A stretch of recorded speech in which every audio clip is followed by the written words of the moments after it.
So Devin Archer was on with Tucker Carlson on his Twitter cast, and I want to just play some of the things. I thought it was. Did you see it all, Stu? Yeah, I watched. I think there's going to be more, right? Like he had released one clip. I think there's going to be an extended interview that comes after this, but I watched the entire clip that was released. Yeah, and so I do feel bad for Tucker because he did this thing calling the show Tucker on Twitter, and then they changed the name of Twitter. Yeah. So now is he Tucker on X now? I don't even understand what's happening. I don't know, and I don't know how you're tweeting what you say when you tweet. I don't know. It's very uncomfortable. But anyway, as I'm watching this with Devin Archer, it was interesting because Tucker was speaking Archer's language, and so I felt like there was a lot of winking and nodding going on. Did you feel that way? 100%. In fact, it was right. I was looking at clips to pull from it, to give, we can play for the audience, but it was like there's so many of them that they don't get to the final thing they're saying because they both kind of wink, nod, and laugh at each other because they know what they're saying, but they don't actually say it. So it was hard to find the right clips to play. Right. And they did that because they're both Washington creatures. You know what I mean? Oh, yeah. Tucker is a guy who grew up in Washington. His family was in the media. He knows it real well, and so does Devin Archer. And so let's just play some of these clips here. This is Hunter was an expert in knowing the guy. The initial idea around the business, they were going to provide the government insight and an additional network to raise capital and then, deal with regulatory issues that you might have at the corporate level. Right.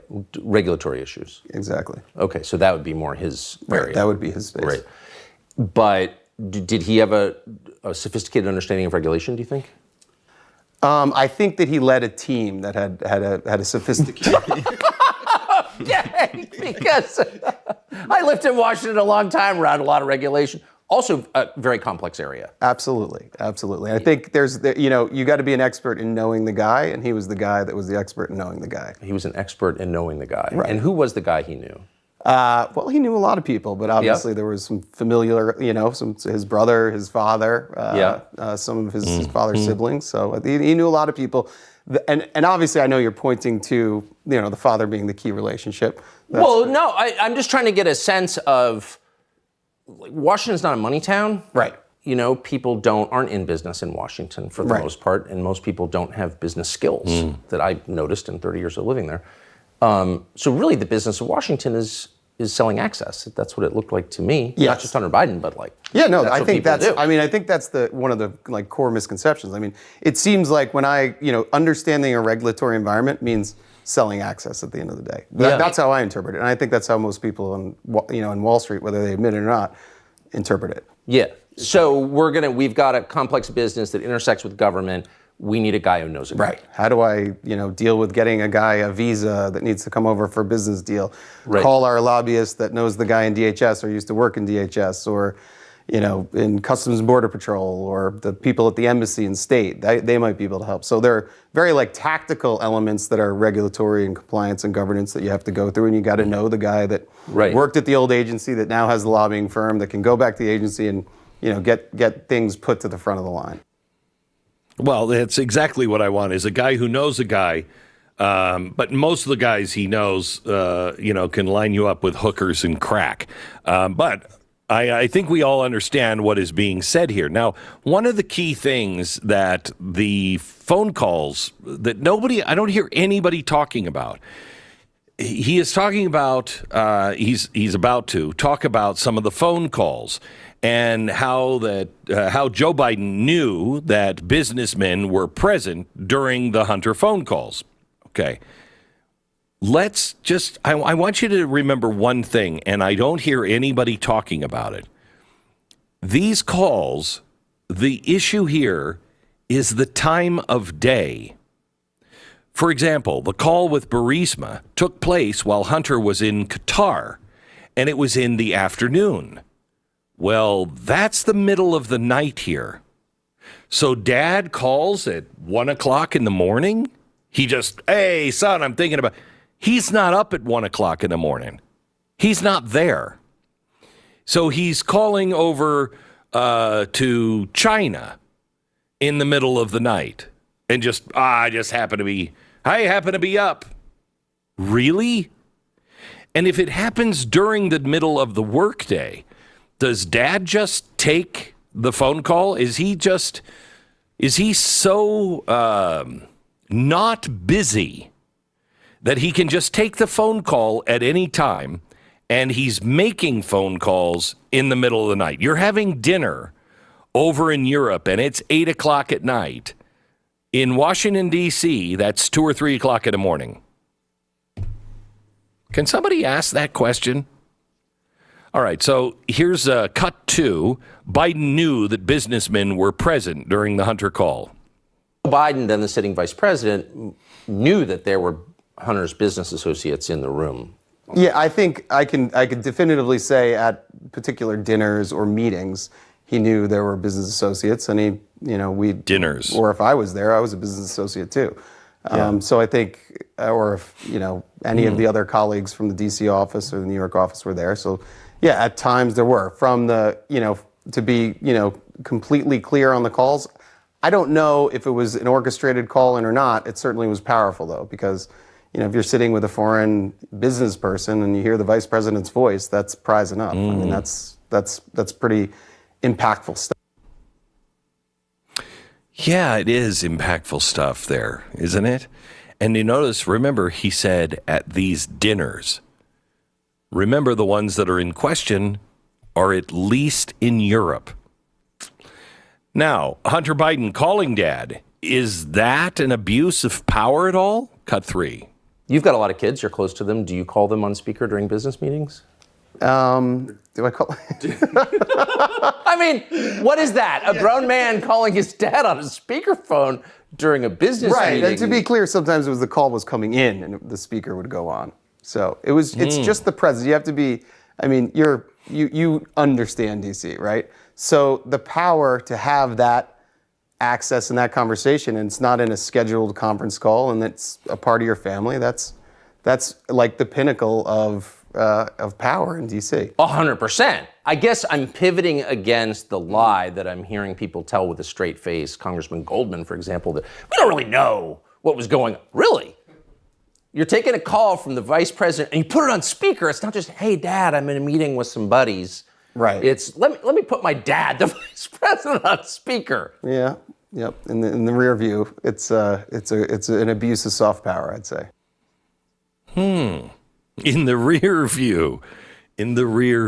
Okay. All right. One last thing. At the end of the clip that was released on Twitter yesterday, or X, Tucker showed Devin a letter from Joe Biden from 2011. And it's a pretty impressive letter for a guy who is a lacrosse player. That's what he did. He was a lacrosse player.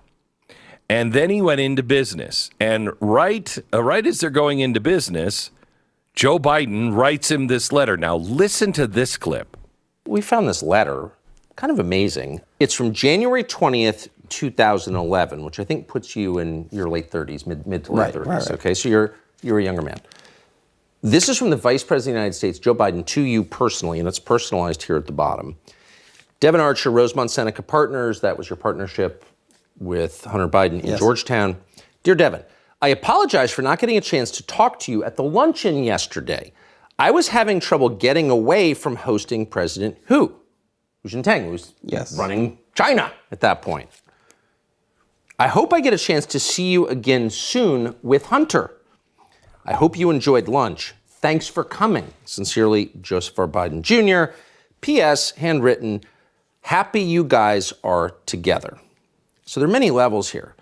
But here's the Vice President of the United States saying to you, a man in his mid-30s, who's not a government official, I'm sorry I was occupied with the guy who runs the world's largest country. I would much rather talk to you, and thank you. What was he thanking you for? Well, first of all, it's a lovely letter, and it was... It's quite enthusiastic. It's a little weird, though, right? Yeah, well, it was kind of the beginning of our partnership, and he was thanking me and thanking Hunter, I think, at the end of the day, for bringing this idea of this government regulatory strategic advisory business into the private equity world. And I think he was excited about the prospects for Hunter. And, he was just thanking me. I think it was a nice gesture. Yeah. Yeah. Nice gesture. Stu, very nice gesture. I know if I am meeting with the leader of the second most powerful and arguably now the most powerful country in the world, and my son is like, "Hey, Dad, my friend is here. You gonna meet with him?" I look at my son going, "I'm meeting with the leader of China right now," but the first thing I do is say, "Hey, Secretary, come on in here just for a second. I want to dictate a letter here.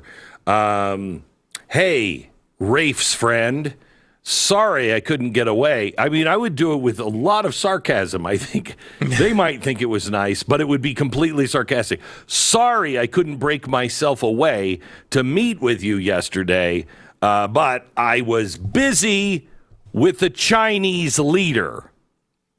But hope to see you really soon. By the way, thank you sincerely for all you're doing." Yeah, and if what they're doing is putting together this partnership where they are creating the illusion of using me, I thought he didn't know about Hunter's business at all. Yeah. I didn't think he had met with anybody, talked to anybody, knew anything. We're so far, I suppose, past this. But again, this has never really been changed by Biden himself. We now see Karine Jean-Pierre saying he's never been in business with Hunter. That's their new spin on the old claim that he didn't ever speak to Hunter about his business.